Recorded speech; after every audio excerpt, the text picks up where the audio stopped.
ಅಜೇಕಾರ್ ಜ್ಞಾನಸುಧದ ಆವರಣದಲ್ಲಿರುವಂತಹ ಮಹಾಗಣಪತಿಯ ಬ್ರಹ್ಮ ಕಲಶೋತ್ಸವದ ಸುಂದರ ಕಾರ್ಯಕ್ರಮಗಳಲ್ಲಿ ನಾನು ನೋಡಿದಂತಹ ವಿಶೇಷ ಕಾರ್ಯಕ್ರಮ ಯಾವುದಾದ್ರೂ ಇದ್ದರೆ ಅದು ಅರಣಿಮಥನ. ಬೆಂಕಿಯನ್ನು ಆಹ್ವಾನಿಸಿ ಹೇಗೆ ಸೃಷ್ಟಿ ಮಾಡ್ತಾರೆ ಅನ್ನುವಂಥ ವಿಶೇಷ ಕಾರ್ಯಕ್ರಮವನ್ನು ನಾನು ಕಣ್ತುಂಬಿಕೊಂಡಿದ್ದೇನೆ. ಹಾಗಾಗಿ ಅದನ್ನು ನಿಮಗೂ ಕೂಡ ತೋರಿಸಲಿಕ್ಕೆ ಅಂತ ವಿಡಿಯೋ ಮಾಡಿದ್ದೇನೆ. ಈ ವಿಶೇಷ ವಿಡಿಯೋದಲ್ಲಿ ಅದನ್ನು ಕವರ್ ಮಾಡಿದ್ದೇನೆ ಹಾಗೂ ಅದರ ಬಗ್ಗೆಯೂ ಕೂಡ ಹೆಚ್ಚಿನ ಮಾಹಿತಿಯನ್ನು ಕೂಡ ಇದರಲ್ಲಿ ಕೊಟ್ಟಿದ್ದೇನೆ. ಬನ್ನಿ ನೋಡ್ಕೊಂಡು ಬರೋಣ. ಬ್ರಹ್ಮ ಕಲಶದಂಥ ದೊಡ್ಡ ಕಾರ್ಯಗಳು ಕೂಡ ಸಾಗಲಿ ಒಳ್ಳೆ ರೀತಿಯಲ್ಲಿ ನಡೀಲಿ ಅಂತ ಮಹಾಗಣಪತಿಯಲ್ಲಿ ಹಾಗೂ ಎಲ್ಲ ದೇವರಲ್ಲಿ ಪ್ರಾರ್ಥನೆಯನ್ನು ಮಾಡಿದ್ದಾರೆ. ಮುಂದೆ ನಡೆಯುವಂಥದ್ದೇ ಅರಣಿಮಥನ. ಆ ಅಗ್ನಿಯಲ್ಲಿ ಅರಣಿಮಥನದಲ್ಲಿ ಅಗ್ನಿ ಜ್ವಲನೆ ಆಗುತ್ತೆ. ಅಲ್ಲಿಯೂ ಕೂಡ ಜಗನ್ನಿಯಾಮಕ ಭಗವಂತನ ಚಿಂತನೆ ಮಾಡಿಕೊಂಡು ಅಗ್ನಿ ಜನನ ಉತ್ಪತ್ತಿ ಆಗುವುದು. ಸ್ವಾಭಾವಿಕವಾದಂಥ ಅಲ್ಲಿ ಕಾಷ್ಟಗಳು, ಕದಿರ ಕಾಷ್ಟಗಳು, ಕದಿರ ಮರ ಅಂತ ಇದೆ, ಅದರಿಂದ 2 ಕಾಷ್ಟಗಳನ್ನು ಕಟ್ಟಿಗೆ ಅಂತ ಅರ್ಥ. ವ್ಯವಸ್ಥಿತವಾಗಿ ಇಲ್ಲಿ ಭಗವಂತನ ಚಿಂತನೆ, ತ್ರಿಮೂರ್ತಿಗಳ ಚಿಂತನೆ ಇದೆ. ಹಾಗೆ ಅಗ್ನಿನಾಮಕ ಭಗವಂತನ ಚಿಂತನೆ ಇದೆ, ಪರಶುರಾಮ ದೇವರ ಚಿಂತನೆ ಇದೆ. ಭಗವಂತ ಮುಂದಕ್ಕೆ ಆಗುವಂತಹ ಅಗ್ನಿಯಿಂದ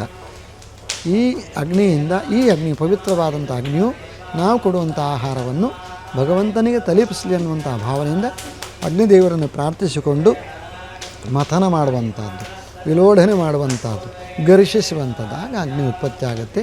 ಅಂತಹ ಪವಿತ್ರವಾದಂಥ ಅಗ್ನಿಯಲ್ಲಿ ಆಹುತಿ ಕೊಡಲಿಕ್ಕೋಸ್ಕರ ಅರಣಿಮಥನ ಅನ್ನುವಂಥ ಒಂದು ದೊಡ್ಡ ಒಂದು ಕರ್ತವ್ಯವನ್ನು ಹಮ್ಮಿಕೊಂಡಿದ್ದೇವೆ. ಅದು ಕೂಡ ಸಸೂತ್ರವಾಗಿ ದೇವರು ನೆರವೇರಿಸಿಕೊಟ್ಟಿದ್ದಾನೆ.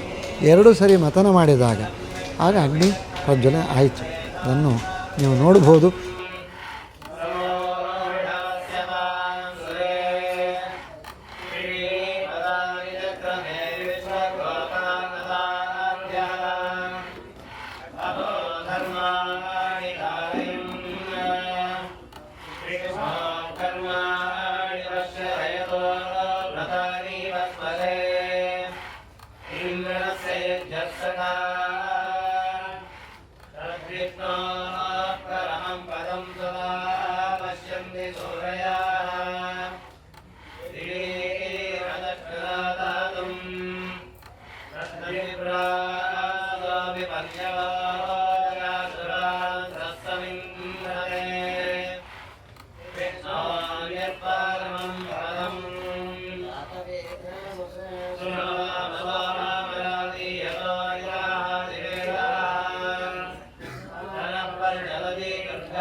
ಮುಖ್ಯವಾಗಿ ಅದರಲ್ಲಿ ಒಂದು ನಾವು ಅರಣಿಮಥನ ಅದೊಂದು ಮಕ್ಕಳು ಕೂಡ ನೋಡಬೇಕು.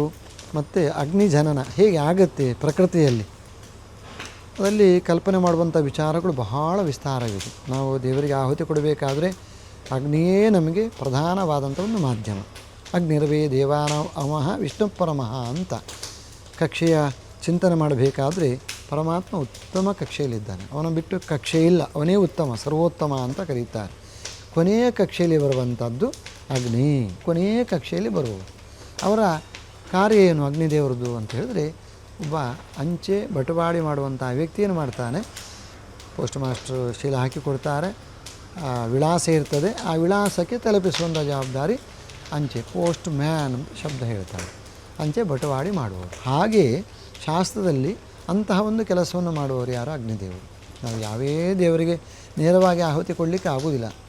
ಆಗ ನಾವು ಸ್ವಧಾ ಪಿತೃಗಳಾಗಬೇಕಾದ್ರೆ ಸ್ವಧಾ, ಸ್ವಾಹಾಕಾರ ಅಂದರೆ ದೇವತೆಗಳಿಗೆ. ಇಂತಹ ಸ್ವಾಹಾಕಾರವನ್ನು ಹೇಳಿ ದೇವರ ಋಷಿ ಛಂದಸ್ಸು ಇದನ್ನೆಲ್ಲ ಹೇಳಿ ಪ್ರತಿಪಾದ್ಯವಾದಂಥ ದೇವರು ಯಾರು ಮಂತ್ರಕ್ಕೆ, ಇದು ಮಂತ್ರ ದೃಷ್ಟಾರರು ಯಾರು, ಅದೇ ಅಭಿಮಾನಿ ದೇವತೆಗಳು ಯಾರು, ಇದನ್ನೆಲ್ಲ ಚಿಂತಿಸಿಕೊಂಡು ನ್ಯಾಸ ಮಾಡಿ ಅಲ್ಲ ನಾವು ಸ್ವರಬದ್ಧವಾಗಿ ಉದಾತ್ತ ಅನುದಾತ ಸ್ವರಿತ ಇದನ್ನೆಲ್ಲ ಸ್ವರ ಜ್ಞಾನ ಇದ್ದುಕೊಂಡು ಆ ಮಂತ್ರವನ್ನು ಹೇಳಿದಾಗ ಅಗ್ನಿದೇವರು ಸಂತೃಪ್ತಿಗೊಂಡು ಈ ಸಾರಭಾಗವನ್ನು ಕೊಟ್ಟಂತಹ ಸಾರಭಾಗವನ್ನು ಆಯಾಯ ದೇವತೆಗಳಿಗೆ ತಲುಪಿಸ್ತಾರೆ. ಇದು ಶಾಸ್ತ್ರ ಬಹಳ ವಿಸ್ತಾರವಾಗಿ ಅದರ ಬಗ್ಗೆ ವಿವರಣೆಯನ್ನು ಕೊಟ್ಟಿದೆ.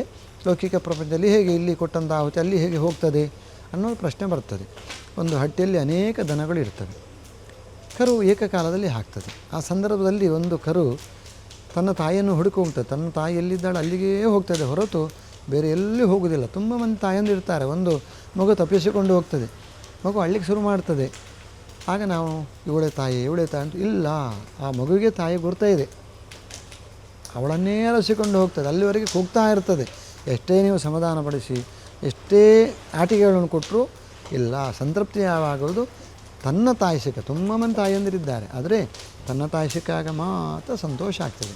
ಗುರುತಿಸುವಂಥ ಸಾಮರ್ಥ್ಯ ಆ ಮಗುವಿಗೆ ಇದೆ. ಇಷ್ಟೇ ಚಿಕ್ಕು, ಏನು MBBS ಮಾಡಲಿ MD ಮಾಡಲಿ ಏನು ಮಾಡಲಿಲ್ಲ, ಆಗ ತಾನೇ ಹುಟ್ಟಿದೆ.